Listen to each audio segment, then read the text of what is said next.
Hello children, good morning. How are you children? Okay children, today I am going to take your social subject and for class 9 children. So in last session we have started lesson 2, isn't it? What is the name of the lesson children? The natural realms of the earth, lithosphere.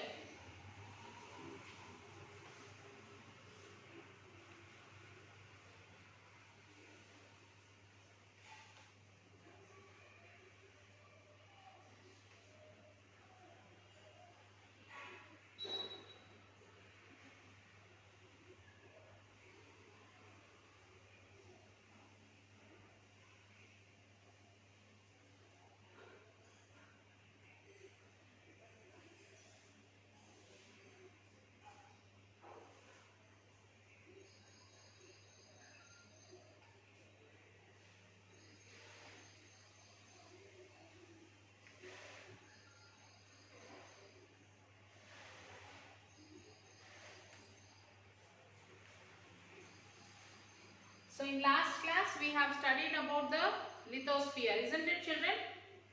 Yes, we have read about many of these in the earlier classes. We'll see the broad features of these spheres on realms and how they are interrelated and also how human beings interact with them.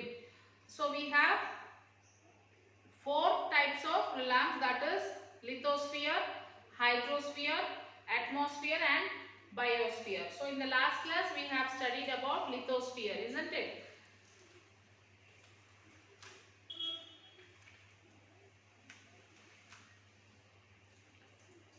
Textbook page number 19 children.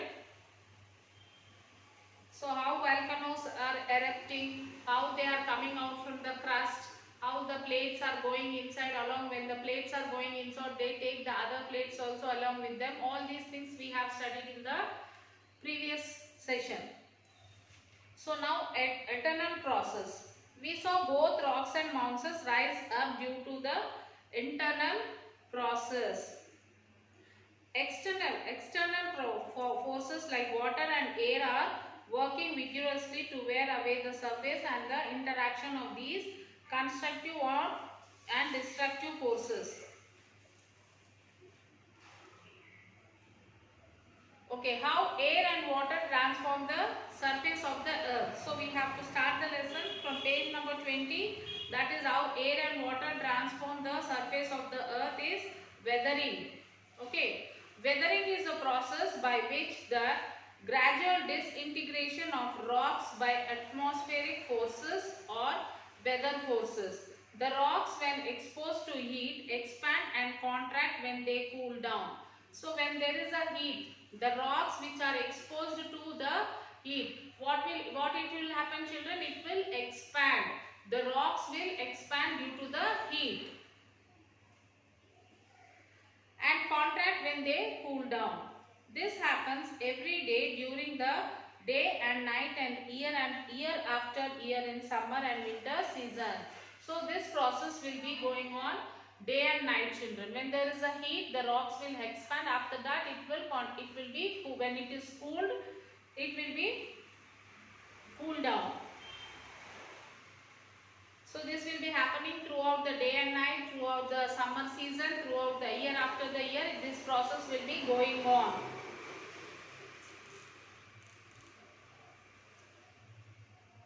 It gradually becomes brittle and begins to break down.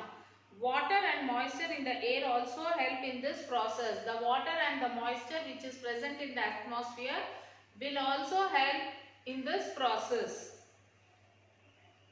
Water reacts with the chemicals of the rocks and further weakens the rock. So the water reacts the chemicals which are there on the rocks, and also the rocks reacts to, with the help of, when the water fall on the rock, it reacts and it will be use easy way to for the rocks to expand. This process by which the rocks are weakened and broken are called weathering. So this process, when the atmosphere falls on the rocks and it becomes weak and it expands and it will be broken. So this process is called as weathering. Look at a large cracked rock.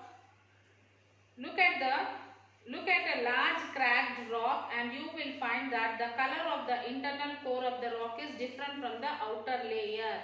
So if you see any rock broken, the outer part of the rock will be one color, the inner part of the rock will be another color. It won't be the same color. As outer color will be different and the inner color will be different of the rock.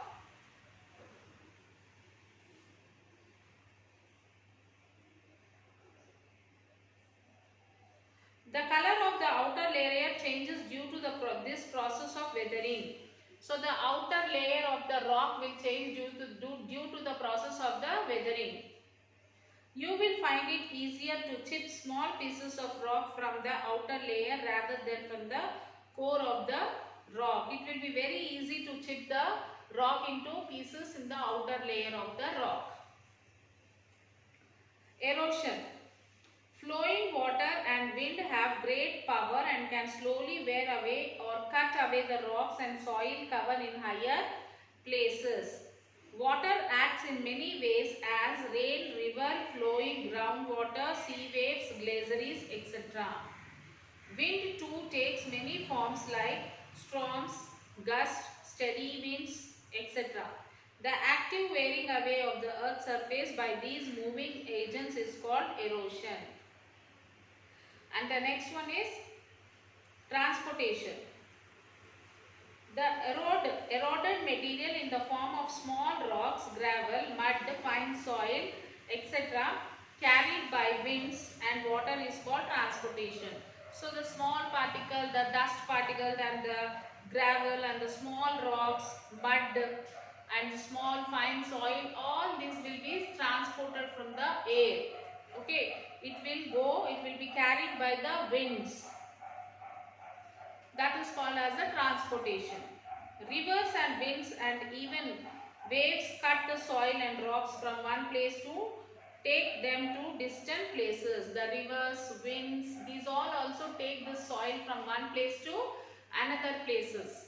With the help of the wind, it will move. With the help of the water, it will move. It will go to one place to another place.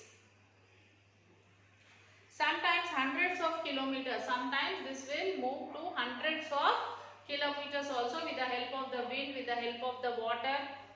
Okay. Deposition. When the rivers and winds slow down, they do not have the force to carry the material and move anymore, and they dump them. So what happens when the wind stops and when the water is not there? What will happen? The material which is flowing with the help of the air and water will stop there because there is no force now. So they will stop there only. These dumped debris help to form plains and rivers basins. So these are the things which form the plains and rivers. Much of it is actually transported by rivers to the sea, where layer after layer of these deposits accumulate at the bottom and over time get transformed into sedimentary rocks. So like this will go and deposit in one place layer by layer. After that it will become into a sedimentary rocks. All four aspects of this process are taking place simultaneously in different parts of the world at different rates. So all these four types of process will be taking place simultaneously in different parts of the different countries or throughout the world. Depending on the nature of the slope, the structure of the rocks, the local climate and influence by the humans. Work of water. Can you recount the course of a river from its source to its end and guess how it will erode? Transport and deposit rock materials. The work of a river begins from its very source in the high mountains. The flow of a river is very swift as it descends the steep slopes and it exerts a great force in cutting the mountain vertically. As a result, a deep valley develops, narrow at the bottom and the wide at the top. So, because of this, in this process, the mountains will form like this. This is usually called a V-shaped valley. In this stage, water has such force that it can move even very heavy and hard rock. So, the mountains are called as a V-shaped. Why? The shape of the mountain will be like this, V-shape. In some cases where the rocks are very hard, the river cuts a very narrow valley. In some cases where the rocks are very hard, what happens? The rivers the river flows in very narrow. The sides are so steep that gorges are formed. The basin gone in AP on the Godavari Indus Gorge in Kashmir are example of this. Another important erosion form is canyon. A canyon is characterized by steep side slopes and may be as deep as gorge. A gorge is almost equal in which its top as well as its bottom. In contrast, a canyon is wider and its top than at the bottom. The waterfalls are numerous in the mountains areas where changes of slope are more abrupt. The waterfalls with great force and dig out the rocks beneath to form a plateful. So, under the rocks also we can find the water, children. It is not that only on the plain areas or only on the areas where there is no rocks we find the water. Under the rocks also we can see the water. As the river enters the plain, the slope is gently and the river also slows down. As the river enters the plain, when the river enters into a plain, what happens? The slope is gentle and the river also slows down. The slope will be very gentle and also the flow of the river also will be slowed down. Now it does not have the force to carry heavy particles and deposit them on its banks or on its bed. So now the river does not have the flow to carry the particles. So because it is not slow, so they have to stop their force. So now they cannot carry the particles and they cannot make the sedimentation. Sometimes when the river is floated, it has greater force and cuts the soil called slip. And when it is not in flood, it deposits silt. A layer of sediment is thus deposited during each flood, gradually building up a fertile flood plains. So, because of this floods and all, the sedimentation forms. Because of the flood, the water moves from place to place. While the water is moving, what it will carry? It will carry the small particles of soil, rocks, small pieces of rocks, all these things, and they make a sedimentation. A layer of gradually building up a fertile flood plain. This is how vast flood plains like the Ganga plain or the Krishna Godavari plains were made. So in this way the Ganga plain and the Krishna Godavari has made. When the flood water comes again, the river bed may have become too high as a result of the deposition. When the flood comes again, already the deposit might have become in a high. So again it cannot reach to that extent. This results in the river constantly changing its course in a plain. In its floodplain, the river often maintains gentle turns like a snake. So due to deposition along the sides of the meander, the ends of the mended loop comes closer and closer. In due course of time, the mended loop cuts off from the river and forms a cut-off lake which is called Oxbow Lake. So you can see the picture here, children, the formation of the floodplain, how the formation of the floodplain goes on.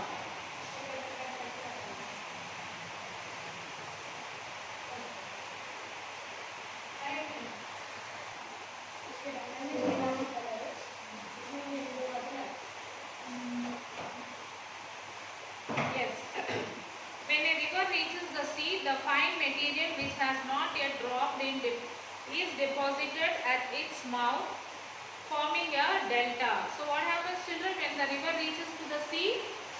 The fine material which has not yet dropped in deposition to make the sedimentation, which is there on the above of the sea, as its mouth, forming a delta. The word delta is originated from the Greek alphabet delta. Okay. Work of glaciers. In very cold region like the Himalayas are the Alps. In snow, it snows heavily. They get snowfall instead of rainfall. So the Himalayas, they won't get the rain. They get the snowfall as the rain. This snow accumulates and hardens into ice. The snow which falls will accumulate and it becomes hardened into ice.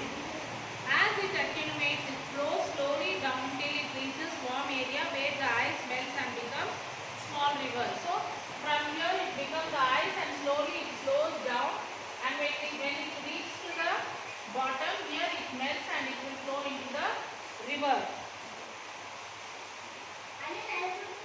Small river starts. This is how the river Ganga is formed from the Gangetic Glacier in the Himalayas. Slow movement of a mass of ice, a river of ice, is called a glacier. So the slow movement of the river which forms the ice which goes down, it forms the river. The movement of glacier is very slow, unlike water flow. The movement of the glacier will be very slow, children. The movement would be a few centimeters a day or even less or more. Glaciers basically move because of the force of gravity. It will not move on its own because of the gravity. Because of the gravity, it moves down and it moves very slowly. A glacier erodes through a process called plucking, in which it lifts pieces of rock and transports them. These pieces of rocks and moving ice together act like a sandpaper on the surface of the rock over which they flow. Just as the sandpaper removes small particles of the wood, the glacier acts as an absorber and erodes the bedrock. Through this dual process of plucking and abrasion, glaciers create a U-shaped valley. As the glacier melts and becomes water, it does not have the force to carry the large rocks. So as the glaciers will come down and melt and become water, they don't have the capacity to carry the large rocks, which it leaves behind in the form of huge rugged boulders. They, when it becomes water, it will leave the rocks there only, because then when it is in the form of ice, it can push that. When it becomes the water, it cannot push it. So it leaves there. The glacier brings small pebbles, cobbles, sand, etc. with it. All these debris known as till and acquired by the glacier from mountainous slopes, side valleys, flows, etc. The till which cannot be carried by the glacier is deposited around various parts of the glacier. The deposition of this till is called moraines. Okay. You can see the picture of the melting of the glaciers, children. Now, work of waves. The erosion and deposition by the sea waves gives rise to the coastal landforms. As sea waves continuously strike at the rocks, cracks develop in them over time. So when the deposition is staying by the sea waves, what happens, children? The sea waves continuously strike and the rocks cracks. The cracks will develop in between the rocks. Cracks gradually hollow cakes are formed on the rocks. Then what happens? There will be a hollow cakes will be formed on the rocks. As these cavities become bigger and bigger, only the roof of the caves remain, and from sea arches, further erosion break the roof and only walls are left. These walls like beaches are called stacks. So further like this, what happens is this caves will become more and more, and only at the topmost bottom will be there. The steep rocky coast rising almost vertically above the sea water is called sea cliff. When sea cliffs weather further, they form rugged caves and bays. A cave is headland cutting out into the sea. A bight is wide-mouthed recesses in the line of the coast. The sea waves deposit sediments along the shores, forming beaches, etc. Work of wind. In the previous section, we read about the changes caused by water on the lithosphere. In this section, we shall read about the changes in the atmosphere, particularly the movement of the winds. Wind is the dominant agent in the hot deserts. About 1/4 of the world's land is made up of deserts. So about 1/5 of our land is made up of deserts. Some are rocky, others are stony, whereas others are sandy. So some places are rocky, some places are sandy, and some are stony. Strong winds carry sand and fine soil which strike the large rocks. The strong winds, when the wind is blowing, what the wind will carry, children? They carry the soil along with them. These two act as absorbing sandpaper and erode the hard rock. The wind action creates a number of interesting erosional and depositional features in the desert. Next is sand desert, sand dunes, sand gullies.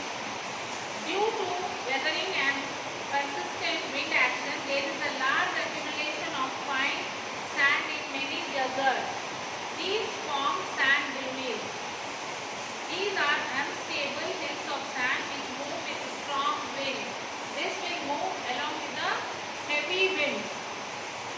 They form a number of shapes as they move and settle down. So as these winds are going along with this, they make a number of shapes and they settle in different places. The fine dust blown beyond the desert limit is deposited on neighboring land. Usually it is yellow in color and is very fertile. This soil is called loess. Loess is in fact fine loam rich in lime, very coherent and extremely porous. The plains formed by the deposition of loess are called loess plains. Action of vegetation and human beings.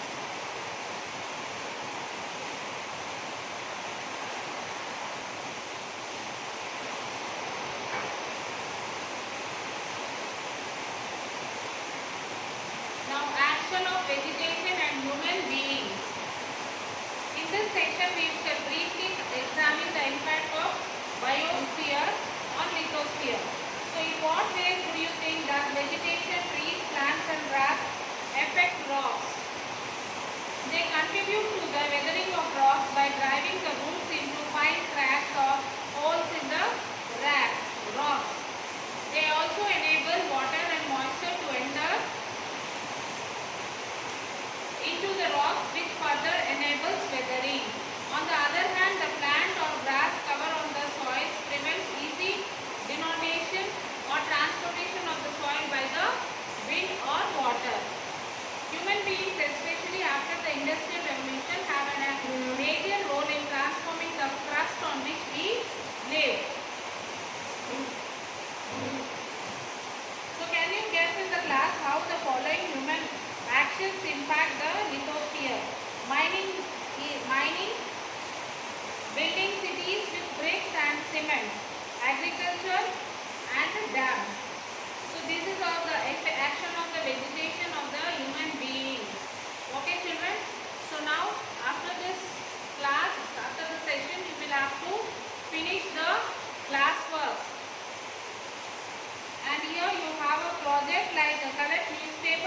magazine articles and news on earthquakes.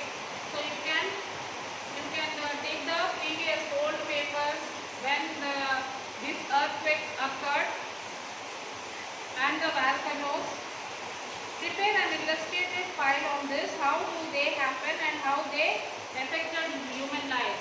When these happen, when the volcano, when the earthquakes happen, so you have to write what happened, how did this happen, and what all the loss happened, what all the loss caused to the human beings.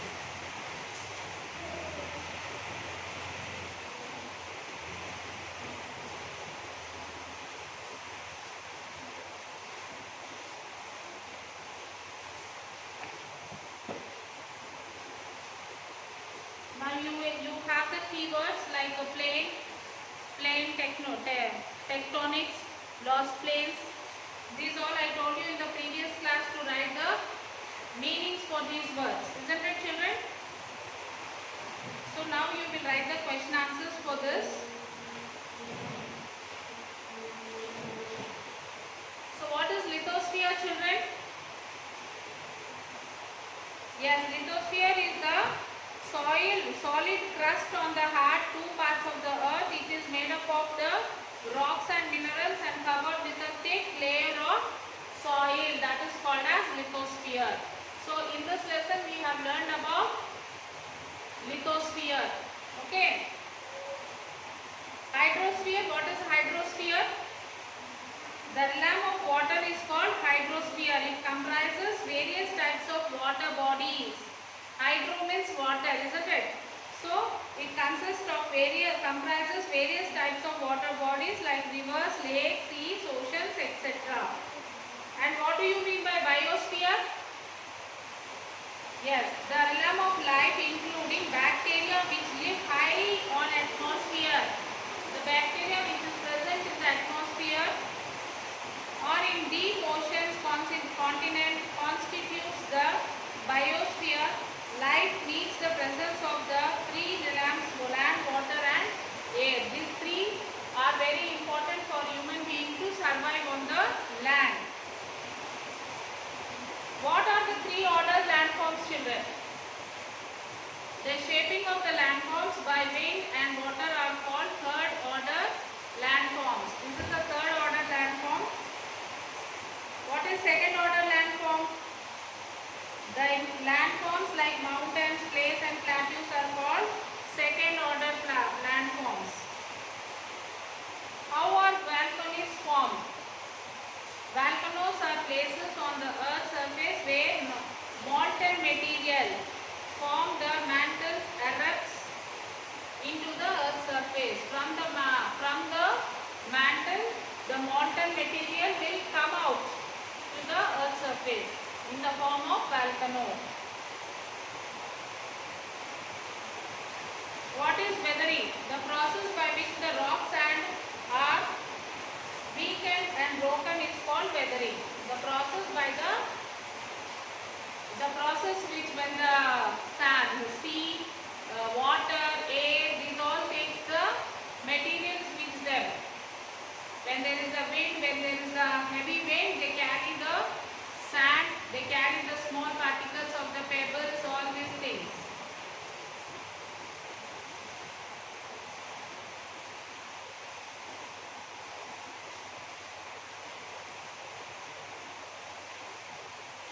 So in the workbook also you have some 5 or 6 questions, children, which you have to answer, and all the objectives also you will answer.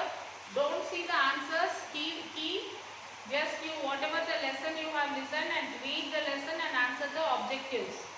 Afterwards, if you want, you can check the answers.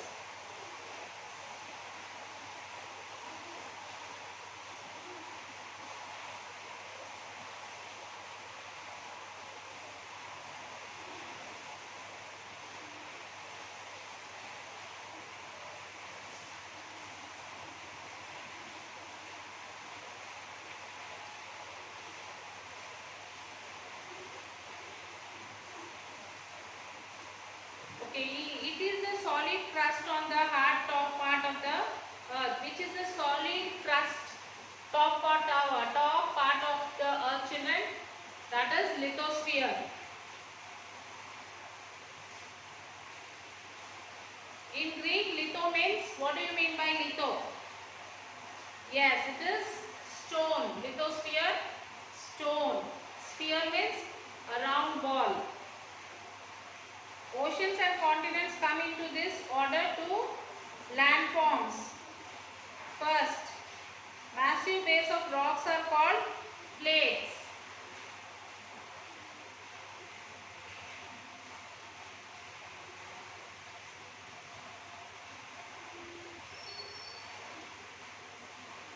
These were formed out of the molten material coming from the mantle of the earth.